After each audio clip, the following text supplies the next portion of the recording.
Nehru report तैयार करने वाली कमेटी के सदस्यों में कौन कौन शामिल थे? तो हमको पता है कि नेहरू रिपोर्ट 1928 में आई थी और इसमें कौन कौन मेंबर थे एक बार देख लेते हैं। इसमें थे अली इमाम, सुभाष चंद्र बोस, अली इमाम, सुभाष चंद्र बोस, मंगल सिंह,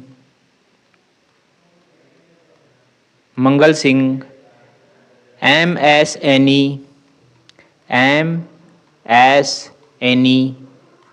यानी कि माधव श्रीहरि एनी,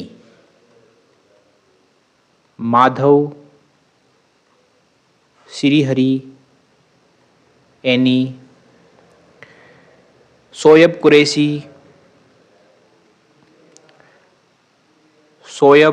कुरैशी, जी.आई. प्रधान,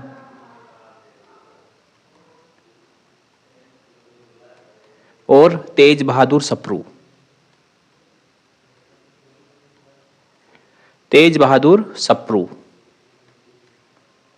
ओके, तो इसमें थे अली इमाम, सुभाष चंद्र बोस, मंगल सिंह, माधव श्रीहरि एनी, शोएब कुरैशी, जी.आई. प्रधान और तेज बहादुर सप्रू। तो इसमें थे तेज बहादुर सप्रू थे, सुभाष चंद्र बोस थे, अली इमाम थे, एनी बेसेंट नहीं थी। तो 1, 2, 4 ऑप्शन बी इसका आंसर हो गया। क्वेश्चन नंबर 2 है, पाकिस्तान शब्द का प्रयोग सर्वप्रथम किसने किया था? तो पाकिस्तान शब्द का प्रयोग किया था एक कैम्ब्रिज में पढ़ने वाले विद्यार्थी थे जिनका नाम था चौधरी रहमत अली। इन्होंने 2 पर्चे प्रकाशित किए, एक तो 1933 में और एक 1935 में। इसमें उन्होंने पाकिस्तान की कल्पना की थी और पाकिस्तान की कल्पना की थी पाकिस्तान। और इसमें कौन कौन सी जगह थी? इसमें थी पंजाब, सिंध, कश्मीर, अफगान और बलूचिस्तान।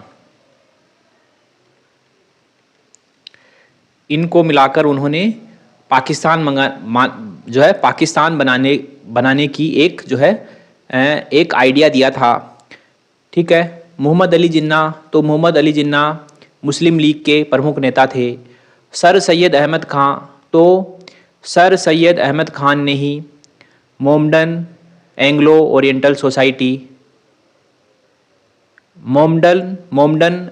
ओरिएंटल कॉलेज की स्थापना की थी और बाद में चलकर ये कॉलेज अलीगढ़ यूनिवर्सिटी बन गया था। इन्होंने मुसलमानों के लिए काफ़ी कार्य किया। ये मुसलमानों को शिक्षित करना चाहते थे। ठीक है। और इनका ऐसा मानना था कि संयुक्त भारत में मुसलमान अल्पसंख्यक है।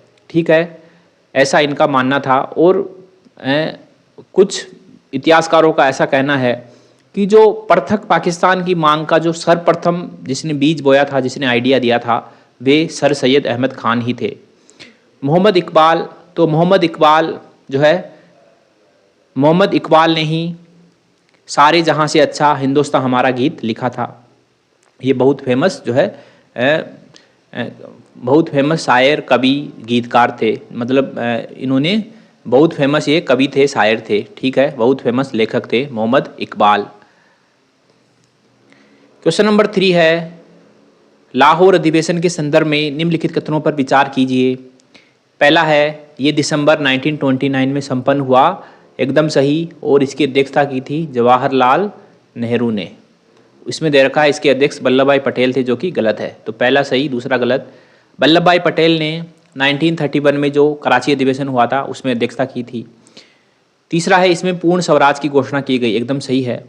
जो लाहौर अधिवेशन है 1929 में, लाहौर अधिवेशन, ये 2 बातों के लिए जाना जाता है। एक तो इसमें पूर्ण स्वराज की घोषणा की गई, दूसरा युवा पीढ़ी को नेतृत्व सौंपा गया।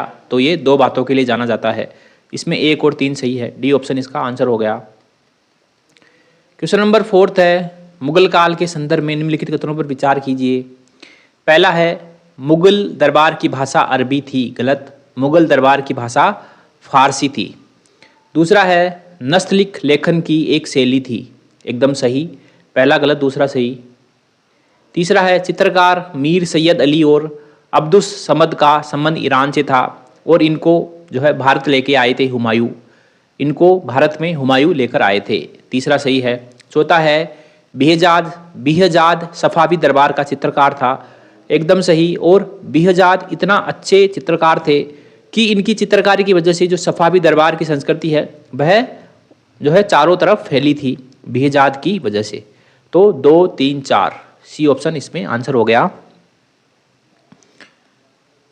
क्वेश्चन नंबर 5 है मुगल काल के संदर्भ में निम्नलिखित युग्मों पर विचार कीजिए। एक तरफ है शब्द और एक तरफ है उनसे संबंधित अर्थ। तो परगना के सामने है मुगल प्रांतों का प्रशासनिक मंडल। एकदम सही।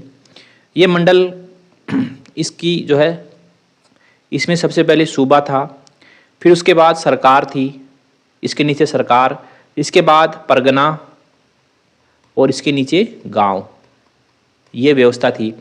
दूसरा है पेशकश। तो पेशकश मुगल राज्य द्वारा ली जाने वाली एक तरह की भेंट होती थी। एकदम सही है। और पाइक इसमें दे रखा है अहोम राज्य के व्यापारी। नहीं, पाइक का मतलब होता था, पाइक होते थे जो अहोम राज्य में ऐसे अधिकारी जो जमीन के बदले जो है सैनिक से सेवा मुहैया करवाते थे, तो उनको पाइक कहा जाता था। तो तीसरा गलत हो गया। इसमें 1 और 2 सही है, तो इसमें बी आंसर हो गया। क्वेश्चन नंबर 6 है मुगल काल में भूमि की स्थिति के आधार पर प्रचलित नाम के संदर्भ में सूची फर्स्ट को सूची सेकंड के साथ सम्मिलित कीजिए। सूची फर्स्ट, सूची सेकंड। ए में है नियमित रूप से कृषि की जाने वाली भूमि। तो ऐसी भूमि होती थी पोलज भूमि। 1 या 2 वर्ष खाली छोड़ने के बाद खेती करना, तो ऐसी भूमि थी प्रति भूमि।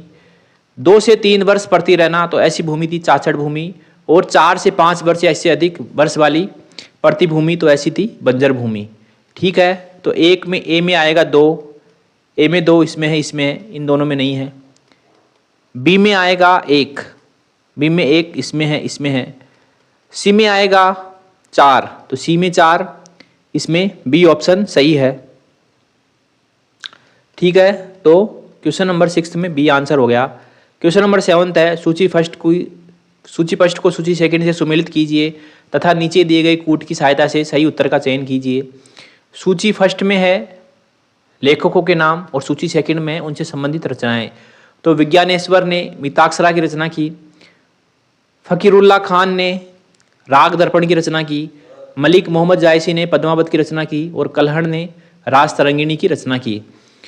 मिताक्षरा की रचना की विज्ञानेश्वर ने, पद्मावत की रचना की मलिक मोहम्मद जायसी ने, रास तरंगिणी की रचना की कल्हड़ ने और राग दर्पण की रचना की फकीरुल्लाह खान ने।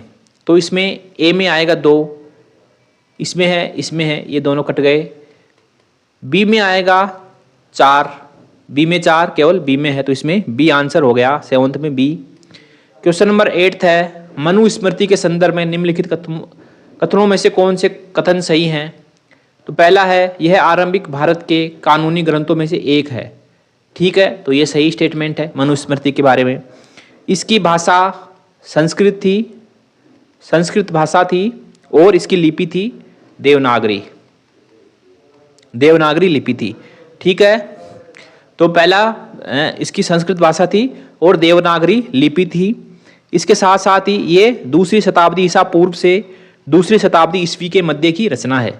ओके, इसे मूल रूप से ब्राह्मी लिपि में लिखा गया, जो कि गलत है, इसको देवनागरी लिपि में लिखा गया। तो इसमें ए ऑप्शन सही हो जाएगा। क्वेश्चन नंबर 9 है चंद्रगुप्त प्रथम के संदर्भ में निम्नलिखित कथनों पर विचार कीजिए। पहला है उसने लक्ष्मी राजकुमारी कुमार देवी से विवाह किया था, कुमार देवी, और इनके एक पुत्र हुआ जिसका नाम था समुद्रगुप्त, जो है महान विजेता बना। ठीक है, तो पहला सही है। दूसरा उसने गुप्त संवत 319 से 320 ईस्वी में रुद्रदामन से युद्ध उपरांत विजय स्मारक के रूप में चलाया था।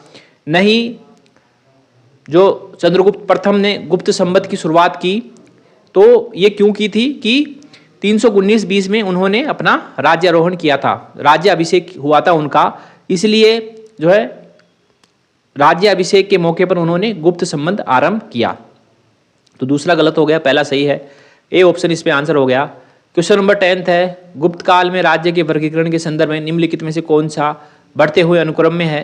तो सबसे छोटी इकाई है ग्राम, उसके बाद है वीतियाँ, उसके बाद है विषय, उसके बाद है भुक्ति और उसके बाद है राज्य।